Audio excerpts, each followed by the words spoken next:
The Assembly will now hear an address by His Excellency Mohammed Yunus, Chief Advisor of the Interim Government of the People's Republic of Bangladesh. I request protocol to escort His Excellency and invite him to address the Assembly.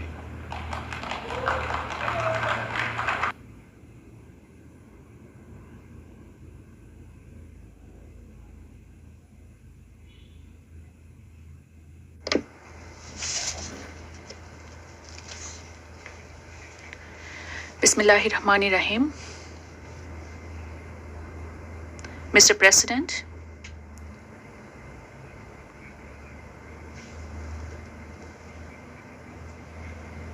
let me congratulate you on your election as the President of the United Nations General Assembly.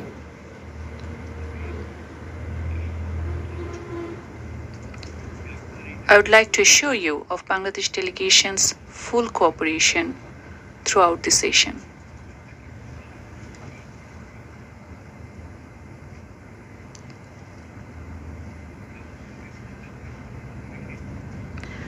I would also place on record our deep appreciation to the Secretary General Antonio Guterres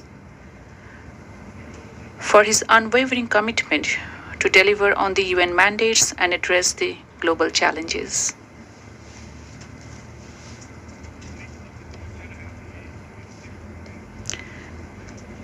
I particularly applaud his vision in convening the Summit of the Future.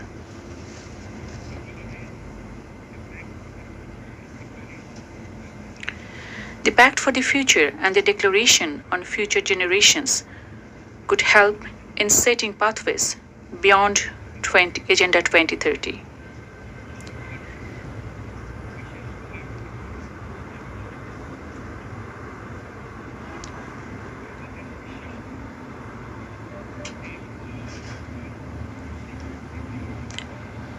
Bangladesh believes that the summit's outcome will serve as a guiding framework in materializing our shared aspirations and rethinking collaboration for posterity.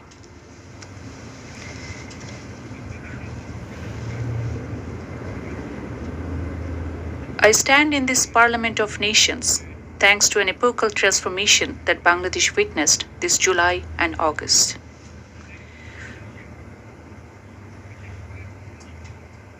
The power of the ordinary people, in particular our youth, presented to our nation an opportunity to overhaul many of our systems and institutions.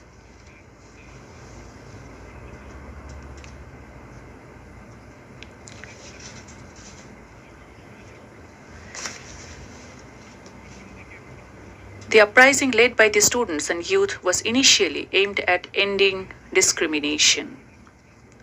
Progressively, the movement evolved into a people's movement. The world eventually saw how people at large stood against autocracy, oppression, discrimination, injustice, and corruption, both on the streets and online.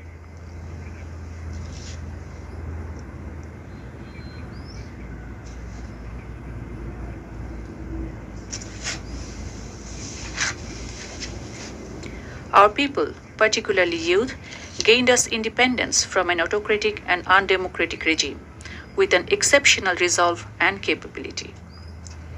That collective resolve should define Bangladesh of the future and place our nation as a responsible state in the Committee of the Nations.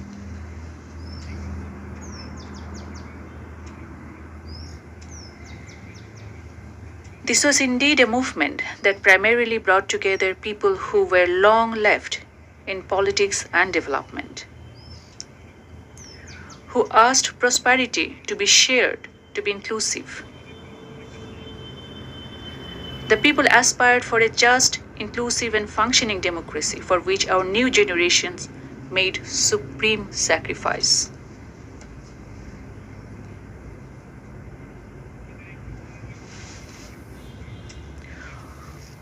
We were moved by the wisdom, courage, and conviction our youth showed.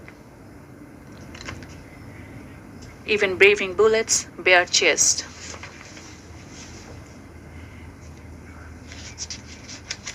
young girls were fiercely vocal against the illegitimate state power.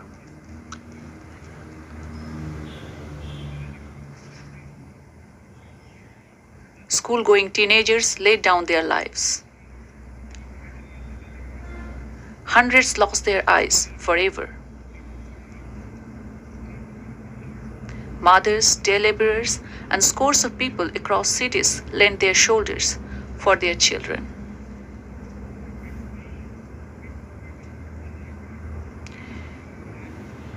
Defying sweat, rain, and fear of death, they defeated all the evil designs and machinations of few who manipulated the state machinery against truth and just aspirations of people for years. The People's Movement left an estimated over 800 martyrs in the hands of the autocratic regime. Bangladesh was born because of her people's profound belief in liberalism, pluralism, and secularism. Decades later, our Generation Z is making us revisit and reimagine the very values that our people stood for back in 1971, as our people also did in 1952 to defend our mother language, Bangla.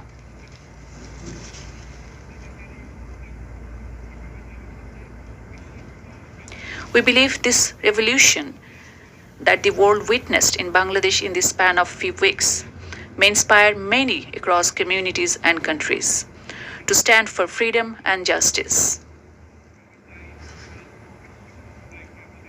I would call upon the international community to engage with New Bangladesh anew that aims to realize freedom and democracy beyond letters for everyone. Mr. President,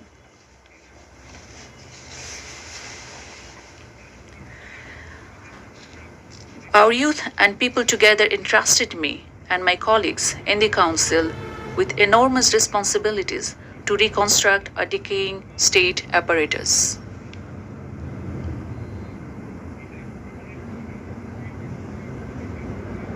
As we took to the office, to our utter shock and dismay, we discovered how endemic corruption brought a functional democracy to a farce. How key institutions were ruthlessly politicized. How public coffers were reduced to rubble. How oligarchs took over business.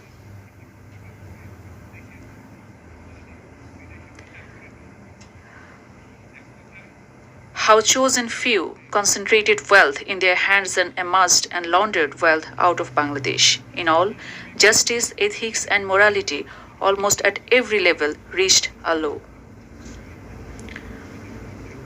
Under such circumstances, we were asked to rebuild Bangladesh and re-establish the country that our people aspire to see.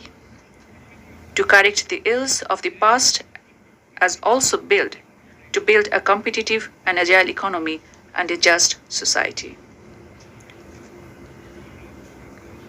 In a drastically changed scenario, all political parties are now free to voice their views and opinions.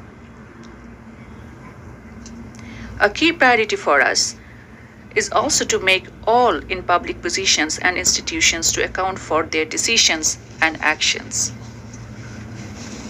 We are committed to promote and protect the fundamental rights for people to speak in freedom, to assemble without fear or inhibition, to vote whosoever they choose. This is what the nation desires, and we aim to achieve.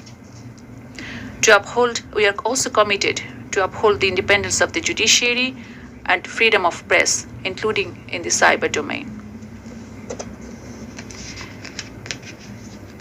In order to ensure that child of a farmer or worker can scale the highest in the society, we prioritize allocation in education and health sectors over grandiose infrastructure development.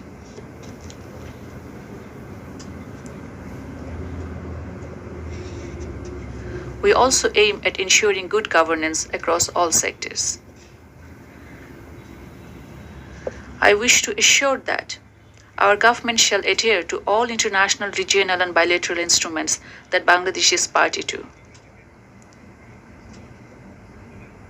Bangladesh will continue to remain an active proponent of multilateralism with the UN at the core. Bangladesh is open to nurture friendly relations with all countries based on mutual respect, upholding our dignity and pride and shared interests. Mr. President, in the last 7 weeks, the government has initiated several actions. At our request, the UN High Commissioner for Human Rights has dispatched a fact-finding mission to investigate into the gross human rights violations during the People's Movement and to suggest for sustainable course correction. That mission has already started work on the ground in Bangladesh. I wish to register my deep appreciation to the High Commissioner, Volker. We have acceded to the International Convention for Protection of All Persons from Enforced Disappearance within 2 weeks in office.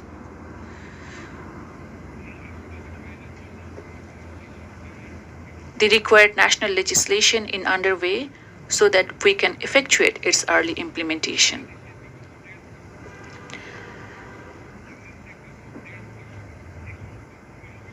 An inquiry commission has started investigating into all the cases of enforced disappearances reported during the past decade and a half. In order to restore people's trust and confidence and to ensure that the tragic past never recur in future Bangladesh, we have initiated reforms in certain prioritized sectors.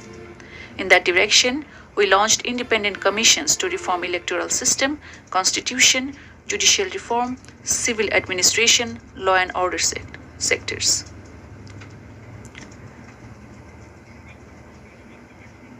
A few more commissions are on the cards to reform other sectors, including press and media. In order to create a conducive environment for business, we have rolled out extensive reforms in banking and financial sectors. We affirm not to let any foreign business interest to be affected.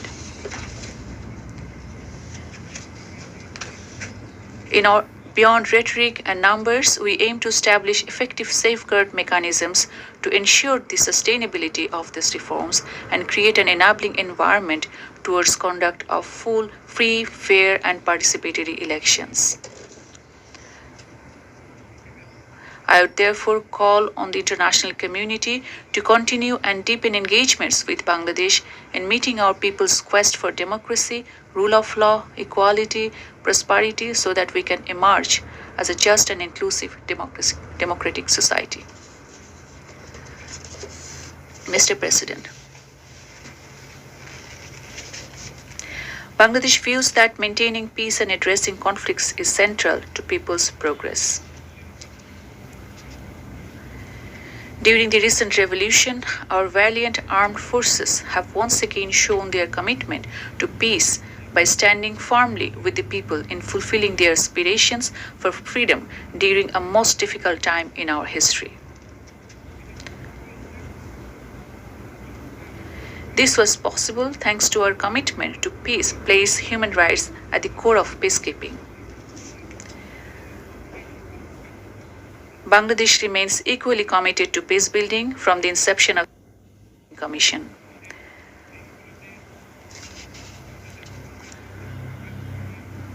We look forward to promoting and enhancing Bangladesh's value-driven contributions to the UN peacekeeping operations.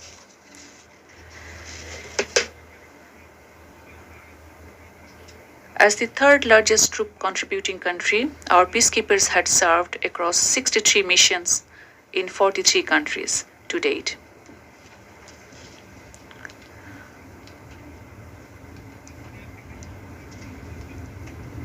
"168 Bangladeshi peacekeepers had laid their lives from Bosnia to Congo.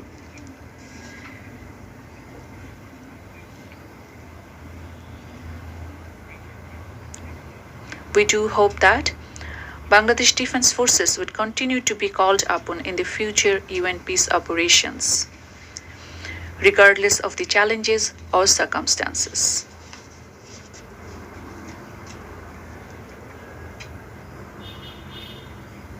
Mr. President, in our shared habitat, this world, many of the global priorities need to be set right. Climate change poses existential threat to all of us. The record-breaking heat wave this summer starkly reminded the world of the climate-induced challenges. What we need is climate justice, so that the irresponsible choices or indifferent actions or harms caused are accounted for.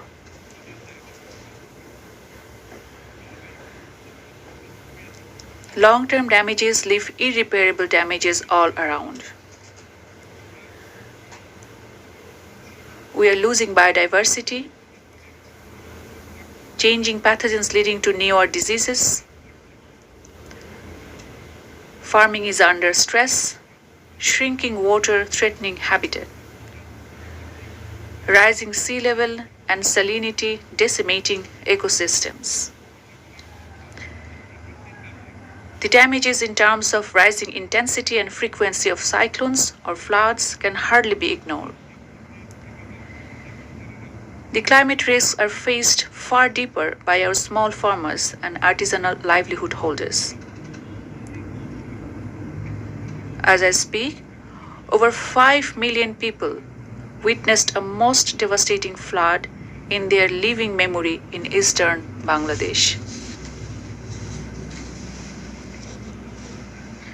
Yet Secretary General Guterres showed that under the current trajectory, the world is heading for a plus 2.7 degrees centigrade scenario.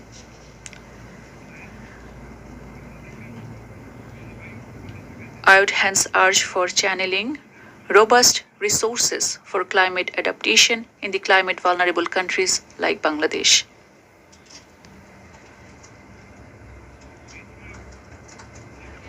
It is moreover crucial to operationalize loss and damage fund by leveraging innovative solutions and additional finance. We equally need access to technologies and increased capacity. To be specific, we need access to life-saving technologies, particularly in agriculture, water, or public health, where a trickle of modest solutions or innovations can save millions of vulnerable population.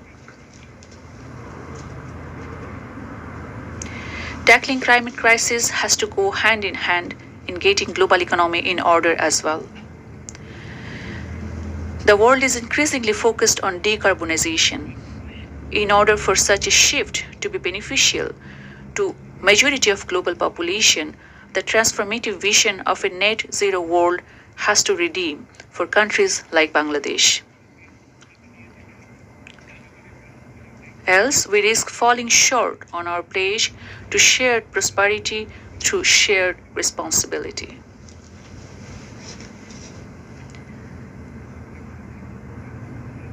I believe the world needs to engage on a shared vision of 3 zeros that we can materialize together, targeting zero poverty, zero unemployment, and zero net carbon emissions.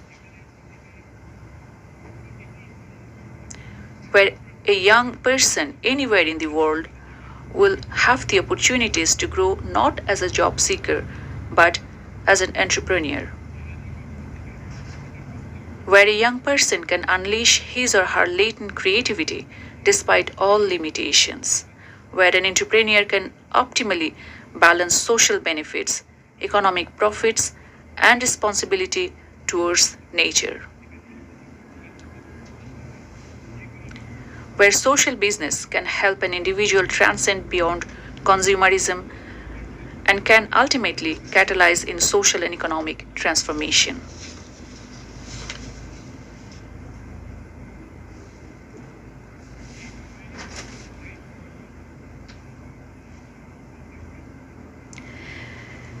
Time demands new attitudes, new values, new compacts across communities and countries, across developed and developing countries alike, across all actors and stakeholders.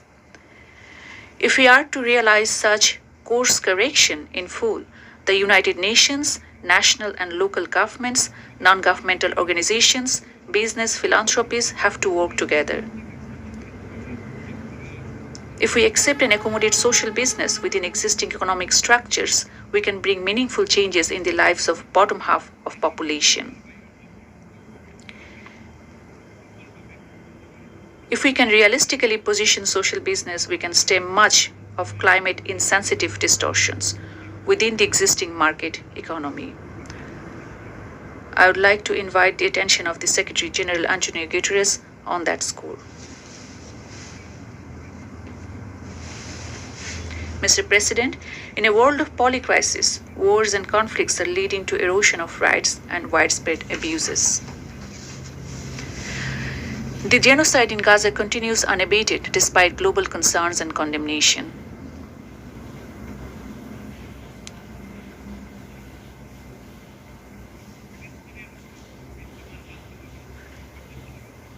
The situation in Palestine just does not concern the Arabs or the Muslims at large, rather the entire humanity.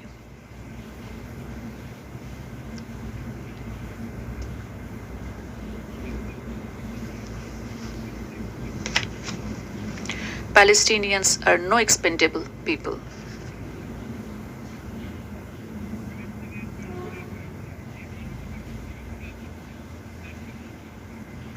All those responsible for the crimes against humanity against the Palestinian people must be held accountable.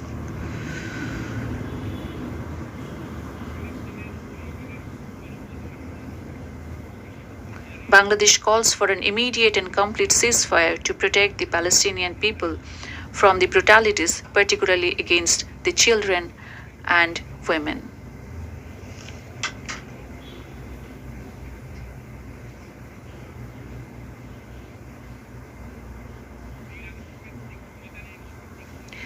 International community, including the UN, needs to act in earnest to implement the two-state solution that remains the only path to bring lasting peace in the Middle East.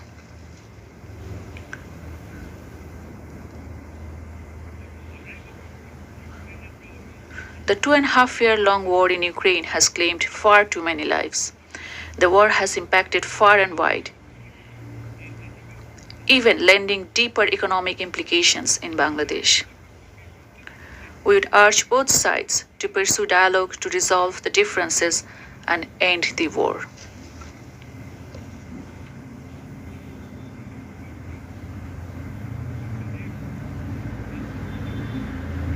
Mr. President, 7 years on, Bangladesh has been hosting 1.2 million Rohingyas on humanitarian ground, incurring significant social, economic, environmental costs.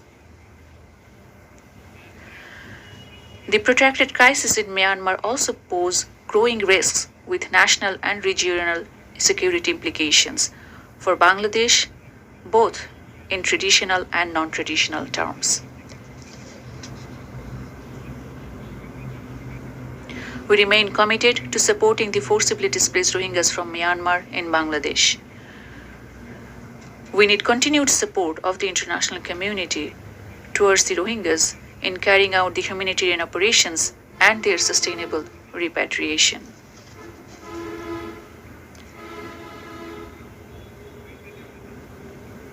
Equally important is to ensure justice for the grave human rights violations committed against the Rohingyas through the ongoing accountability processes in the ICJ and the ICC.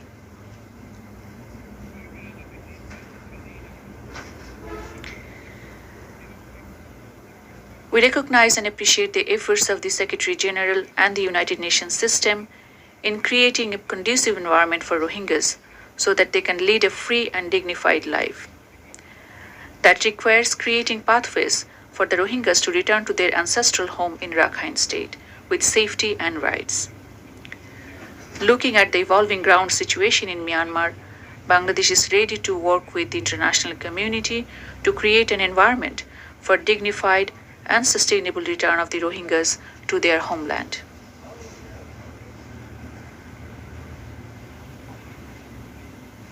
Mr. President,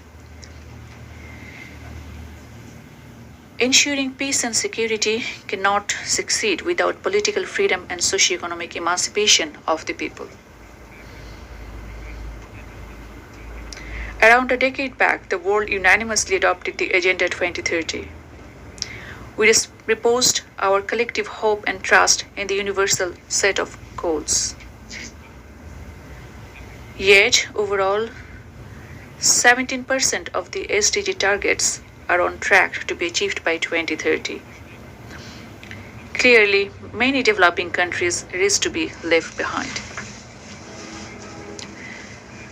Every year, developing countries face a significant SDG financing gap estimated between 2.5 to 4 trillion US dollars. High debt burdens, shrinking fiscal space, and adverse impacts of climate change put countries like Bangladesh at greater risk. We look forward to the fourth International Conference on Financing for Development to deliver on addressing the complex and systemic challenges.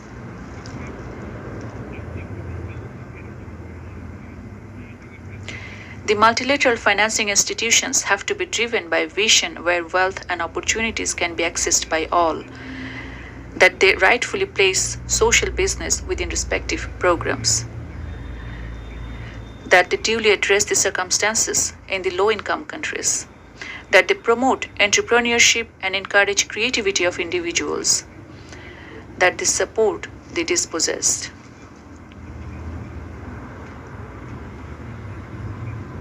In this regard, prevention of illicit financial flows and siphoning of resources from the developing countries merit greater attention. Increased international cooperation must rechannel the assets stolen from developing countries. We look forward to early conclusion of an international tax convention that can combat tax evasion. Mr. President, migration and mobility is an inescapable reality in an interconnected world. As a country of origin of migrants, over 11 million of our people live and work worldwide.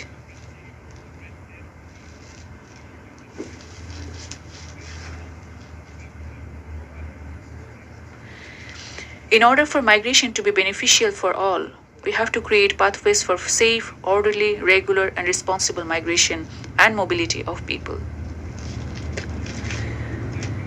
The international community has to ensure full respect for human rights and end inhuman treatment of migrants, regardless of their migration status.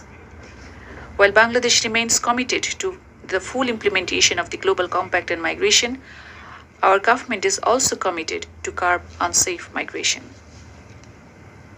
Mr. President,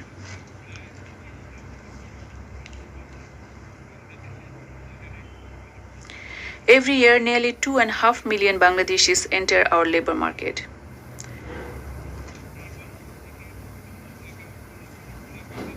In a large population where nearly two-thirds is young, Bangladesh is challenged to make learning suited to meet the needs of today and tomorrow. Yet we see the world of work is changing, where a young person has to adapt constantly, reskill, adopt newer attitudes. As Bangladesh is set to graduate as a middle-income country, we reckon the vital need to secure ourselves in terms of learning and technology. Let me speak about artificial intelligence. We are particularly enthused with the emergence of artificial intelligence tools and applications.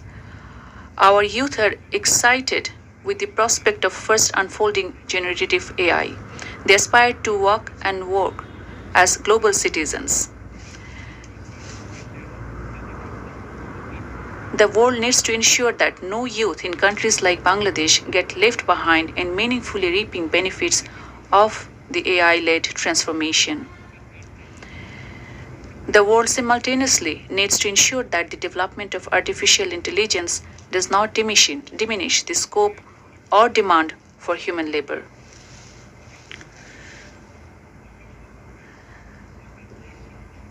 As the scientific community and world of technology keeps moving on developing autonomous intelligence, artificial intelligence that propagates on its own without any human intervention, we all need to be cautious of possible impact on every human person or our societies today and beyond.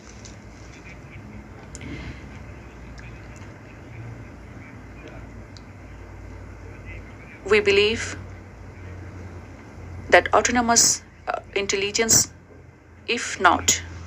unless autonomous intelligence develops in a responsible manner, it can pose existential threat to human existence.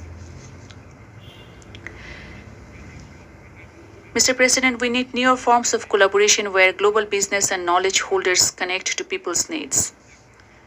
International cooperation should create space for developing countries in ways that can bring transformative applications or solutions for jobs, endemic socioeconomic challenges, or livelihoods. Uniting our efforts, capacities, and resources is increasingly crucial for us to leverage collective strengths, innovate, and foster growth. The challenges we face in economic development, climate resilience, or social development have to be addressed with common endeavors. In that context, South-South and triangular cooperation can help us given our unique social and economic circumstances. It is also a growing necessity for the Global South to make our voices heard. In shaping and steering the global agenda, the Global South merits equal space and focus.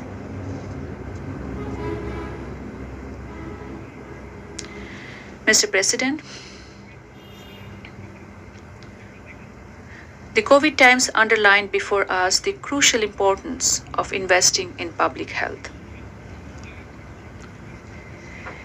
In the WHO, as Bangladesh leads the negotiations on global pandemic treaty, we urge for convergence on the key provisions of adequate international cooperation, financing public health systems, technology transfer, research and development, diversification of production of medical diagnostics, vaccines and therapeutics.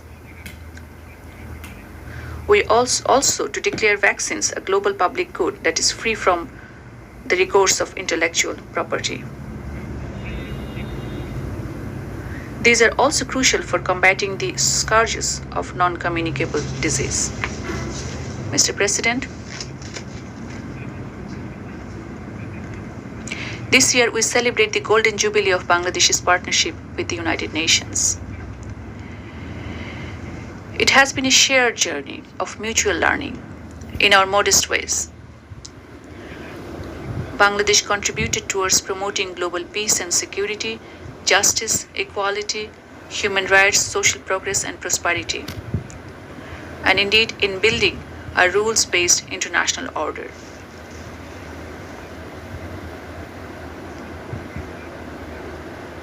For instance, I recall the microcredit resolution and the Friends of Microcredit that was formed in the UN General Assembly back in 1999 with exceeding spontaneity. The United Nations declared 2005 as the year of microcredit that resulted in global reach of microcredit. The Annual General Assembly resolution on culture of peace since 2001, or the resolution 1325 in the Security Council on Women, Peace and Security may be worth recalling as well.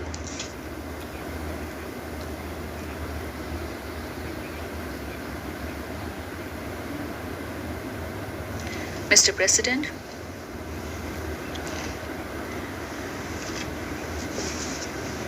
as the Great Hall reverberates with crying call for peace, security, justice, inclusivity, and equitable distribution of wealth, as states, we need to reflect on how we embolden men and women today, create space for them to grow as entrepreneurs of tomorrow.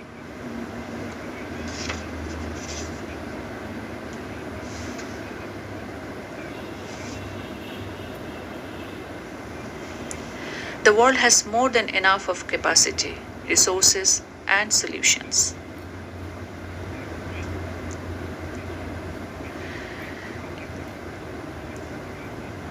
Let us redeem all the pledges we made nationally and internationally. Let us work together to end all forms of inequality and discrimination within and among nations, especially in advancing the proposition of social business in our economic interactions. The youth in Bangladesh have showed that upholding freedom, dignity, and rights of people, regardless of distinction and status, cannot just remain aspirational, it is just what everybody deserves. In this Assembly of Nations, Bangladesh should assure that we would and continue to deliver our bid at international, regional, and national levels in securing peace, prosperity, justice for everyone. I thank you for your attention.